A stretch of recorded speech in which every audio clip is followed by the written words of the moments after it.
Transfer zikomeye ziri kuvugwa mu ikipe ya APR niko bamwe mu basore bagiye guturuka mu bihugu bigiye bitandukanye muri championnat zikomeye hano ku mugabane wa Afrika batangiye kuba baganirizwa n'ikipe ya APR ndetse n'ikipe ya Rayon Sport. Amatora akaba yatangiye kuvuza ubuhuha aho perezida Uwayesu Jean Fidel ashobora kutazongera gutorwa dore ko harimo abajene kabisa bashaka kuba bakwiyamamariza amatora. Harimo ngo bita Mike kabisa ni umusirimu afite agatubutse nawe akaba akomeje kumena amafaranga menshi muri Rayon Sport ndetse no kubwa Jean Fidel ndetse no bita Muvunyi nawe ushaka kugaruka mu ikipe ya Rayon Sport. Urumva rero ni Rayon Sport igiye kongera gushirwamo imbaraga nshya ndetse n'abakinyi bashya. Si ibyo gusa rero uruganda rwa Skol rushobora kuba rwangiye perezida wa Rayon Sport kumuha amafaranga kugira ngo agure abakinyi imbere yuko bamenya mu by'ukuri uzayobora ikipe ya Rayon Sport ndetse n'uzayitoza. Ikipe ya APR yatangiye ibiganiro n'umutoza uzayitoza muri sezo 2024-2025. Uwo mutoza ninde? APR irimo irashaka abakinyi babataka babiri, aba defense babiri ndetse n'abatanga imipira bayinyuje ku ruhande batatu. Ubwo muri make irashaka kongeramo abakinyi bagera kuri 7 b'abanyamahanga. Abo bakinyi ni bande? Ni bihe bihugu birimo biratekerezwa? Rayon Sport yagize uku bafata umwe mu basore cyangwa se umugabo w'umuhanga mu guhiga abakinyi bafite tabra zikomeye. Ibikora utyo ibayohereje umwe mu gihugu cya Tanzania kuja kuganiza bamwe mu bakinyi bari gusoza amasezerano mu makipe yabo, bityo bituma Rayon Sport kabisa yongera kugaruka ku ruhando mpuzamahanga. Reka nze rero transfer zacu tuzihere mu ikipe ya Rayon Sport, turi buze gusoreza muri APR kuko APR niho hari imiriro. Muri APR harimo imiriro. Muribuka mu kiganiro uwo bita Muhire Keve yagiranye Sango Star yavuze ko yuguruye amarembo ku ikipe ya Rayon Sport ndetse n'indi kipe yamwifuza iyo ari yo yose.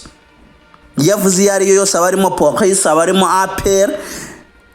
Rero Muhire Keve wari warakuriye inzira ku murima ikipe ya Rayon Sport ayibwira ko atazigera yikinira. Ku munsi w'ejo Muhire Keve yabonye telefone imuhamagara imutumira kuri zimwe muri hoteli zikomeye hano mu mujyi wa Kigali kugira ngo abe yayifasha Rayon Sport mu bihugu yanyuzemo ko yavuga bamwe mu bakinyi beza Rayon Sport yashingiraho muri iyi sezo 2024-2025. Bamuganirije ku kijyanye no gukinira Rayon Sport ababwira ko adahari, niyo yaboneka yasinya mu minsi ya nyuma abonye ko offre yararimo ategereje cyangwa se yararimo kuganiriza zidakunze.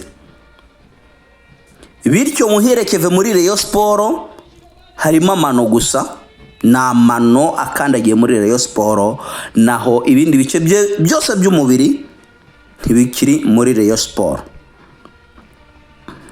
Hari uwo bita Abedi muri Police wari kuganirizwa cyane n'ikipe ya Rayon Sport kuko Pito ya APR kuko Pichu hari byinshi yamuvuzeho ako kari agaciyemo. Rayon Sport rero yabikoze uku inyarukira mu gihugu cy'abaturanyi cya Tanzania kujya kureba muri championnat yabo, ariko ntireba muri Simba kuko ntifite ubushobozi bwo kugura umukinyi wo muri Simba, ntireba muri Yanga kuko ubwo bushobozi ntabwo ifite, ahubwo igiye kureba mu yandi makipe. Bityo uwo mugabo yagiye ku munsi wo kuwa mbere yafashe flight ya 12:45 imwerekeza Tanzania, aragenda abonana na bamwe mu bakinyi ndibuze kubatangariza ku musozo w'iki kiganiro, ariko bafite origine mu gihugu cy'u Burundi. Muri make bakinira Tanzania ariko bavuka mu gihugu cy'u Burundi. Agezeyo asanga sezo yarangiye, Yanga niyo yatwaye championnat. Arangije afata indi ndege imwerekeza mu Burundi. agezeyo yaganirije abakinnyi ku giti cyabo, banga kugira byinshi bamubwira, ashaka baja abagenti babo baganira ku mikorere n'imikoranire hagati y'abo bakinnyi. Akaba ari abakinnyi rero bagiye bakurikiranwa mu bice bigiye bitandukanye, bityo amazina yabo nayo turi buze kugira ute kumena umuceri. Mu ikipe ya APR rero abasore bagiye guturuka muri Egypt kabisa, Egypt mu Misiri, abijigo b'amazina akomeye mu ikipe y'igihugu ya Egypt mu Misiri, bagiye kugwa akayabo k'amafaranga menshi hano mu gihugu cy'u Rwanda. Murabizi no muri APR na Police nizo kipe zihemba amafaranga menshi, hagakurikiraho Rayon Sport.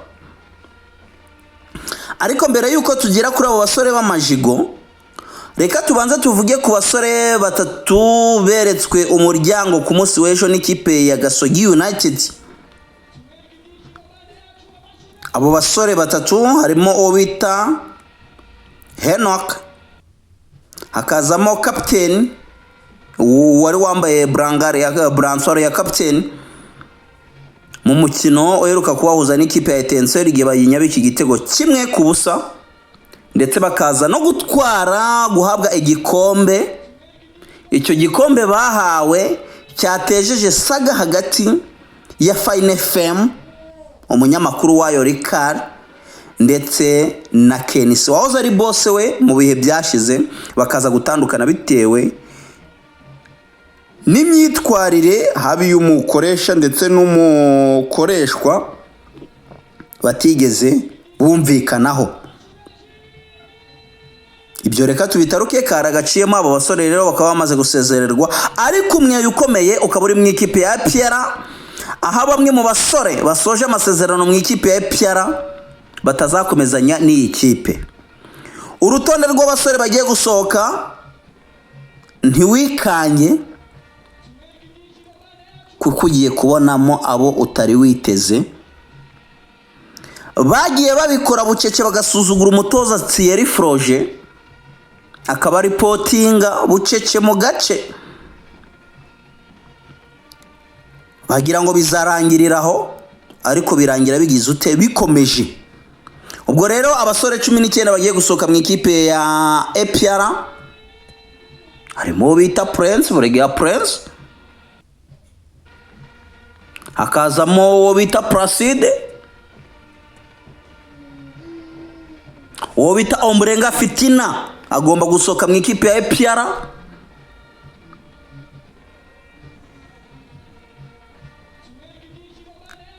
Ni benshi bazasohoka rero. Izo transferi nizo tuza kuvuga mu kanya gato 12:00.